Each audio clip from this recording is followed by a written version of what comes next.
நோவா தன் காலத்தில் நீதிமானும் உத்தமனுமாயிருந்தான். நோவாவின் காலத்திலே பூமியிலே மனுஷனை உண்டாக்கினதற்காக கர்த்தர் மனஸ்தாபப்பட்டார். அது அவர் இருதயத்துக்கு விசனமாயிருந்தது. அப்பொழுது கர்த்தர், நான் சிருஷ்டித்த மனுஷனை பூமியின் மேல் வைக்காமல் மனுஷன் முதற்கொண்டு மிருகங்கள், ஊரும் பிராணிகள், ஆகாயத்து பறவைகள் பரியந்தமும் உண்டாயிருக்கிறவைகளை நிக்கிரகம் பண்ணுவேன். நான் அவர்களை உண்டாக்கினது எனக்கு மனஸ்தாபமாயிருக்கிறது என்றார். நோவாவுக்கோ கர்த்தருடைய கண்களில் கிருபை கிடைத்தது. நோவாவின் வம்ச வரலாறு. நோவா தன் காலத்தில் இருந்தவர்களுக்குள்ளே நீதிமானும் உத்தமனுமாயிருந்தான். நோவா தேவனோடே சஞ்சரித்துக் கொண்டிருந்தான். நோவா சேம், காம், யாப்பேத் என்னும் 3 குமாரரை பெற்றான். தேவன் நோவாவை நோக்கி, நோவா, நீ கொப்பேர் மரத்தால் ஒரு பேழையை உண்டாக்கு. நான் அதிலே உன்னையும் உன் குடும்பத்திலுள்ள அனைவரையும் வைத்து காப்பாற்றுவேன் என்றார். நோவா பேழையை கட்டத் தொடங்கினான். அப்போது அங்குள்ள மக்கள் நோவாவை நோக்கி, நோவா, உனக்கு என்ன ஆனது?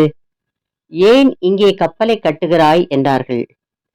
நோவா அவர்களை நோக்கி, நீங்கள் செய்யும் பாவங்களை விட்டு விலகுங்கள்.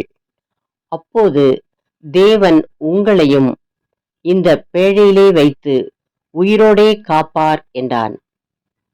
அவர்கள் நோவாவை பார்த்து நகைத்தார்கள். இப்போது நாங்கள் உயிரோடே தானே இருக்கிறோம், ஏன் எங்களை தேவன் காப்பாற்ற வேண்டும் என்றனர். நோவாவை பார்த்து ஏளனமாக பேசிவிட்டு சென்றனர். ஆதியாகமம் 7வது அதிகாரம் 1 முதல் 16 வசனங்கள். கர்த்தர் நோவாவை நோக்கி, நீயும் உன் வீட்டார் அனைவரும் பேழைக்குள் பிரவேசியுங்கள். இந்த சந்ததியில் உன்னை எனக்கு முன்பாக நீதிமானாக கண்டேன். பூமியின் மீதெங்கும் வித்தை உயிரோடே காக்கும் பொருட்டு நீ சுத்தமான சகல மிருகங்களிலும் ஆணும் பெண்ணுமாக எவ்வேழு ஜோடும், சுத்தமல்லாத மிருகங்களில் ஆணும் பெண்ணுமாக ஒவ்வொரு ஜோடும், ஆகாயத்து பறவைகளிலும் சேவலும் பேடுமாக எவ்வேழு ஜோடும் உன்னிடத்தில் சேர்த்துக்கொள்.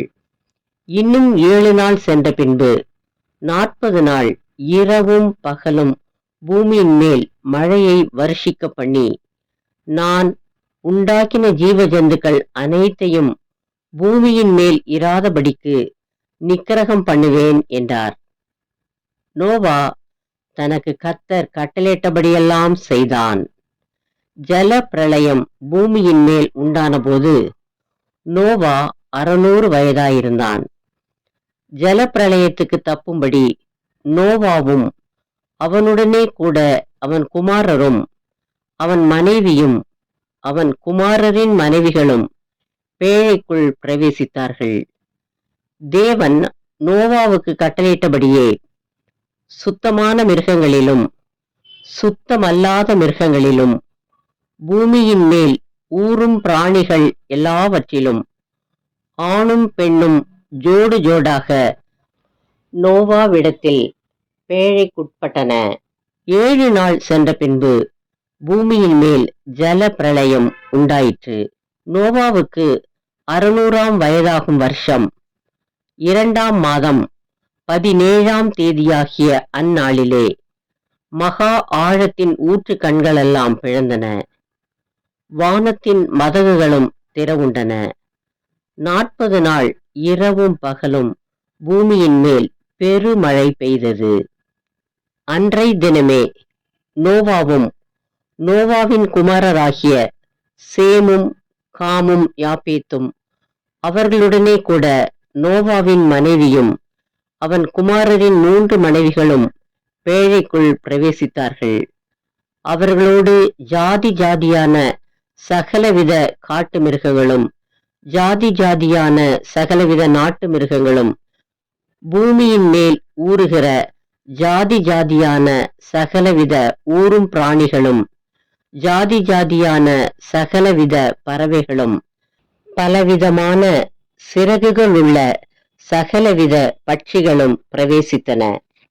இப்படியே ஜீவ சுவாசமுள்ள மாம்ச ஜந்துக்களெல்லாம் ஜோடு ஜோடாக நோவாவிடத்தில் பேழைக்குள் பிரவேசித்தன. தேவன் அவனுக்கு கட்டளையிட்டபடியே ஆணும் பெண்ணுமாக சகலவித மாம்ச ஜந்துக்களும் உள்ளே பிரவேசித்தன. அப்பொழுது கர்த்தர் அவனை உள்ளே விட்டு கதவை அடைத்தார். ஆதியாகமம் 7வது அதிகாரம் 18, 19, 21 வசனங்கள். ஜலம் பெருவெள்ளமாகி பூமியின் மேல் மிகவும் பெருகிற்று. பேழையானது ஜலத்தின் மேல் மிதந்து கொண்டிருந்தது. ஜலம் பூமியின் மேல் மிகவும் அதிகமாய் பெருகினதினால் வானத்தின் கீழ் எங்கும் உள்ள உயர்ந்த மலைகளெல்லாம் மூடப்பட்டன. அப்பொழுது மாம்ச ஜந்துக்களாகிய பறவைகளும், நாட்டு மிருகங்களும், காட்டு மிருகங்களும், பூமியின் மேல் ஊறும் பிராணிகள் யாவும், எல்லா நரஜீவன்களும், பூமியின் மேல் சஞ்சரிக்கிறவைகள் யாவும் மாண்டன. ஆதியாகமம் 8வது அதிகாரம் 1, 3, 4 வசனங்கள். தேவன் நோவாவையும் அவனுடனே பேழையில் இருந்த சகல காட்டு மிருகங்களையும் சகல நாட்டு மிருகங்களையும் நினைத்தருளினார். தேவன் பூமியின் மேல் காற்றை வீச பண்ணினார். அப்பொழுது ஜலம் அமர்ந்தது. ஜலம் பூமியிலிருந்து நாளுக்கு நாள் வற்றிக்கொண்டே வந்தது. 150 நாளுக்கு பின்பு ஜலம் வடிந்தது.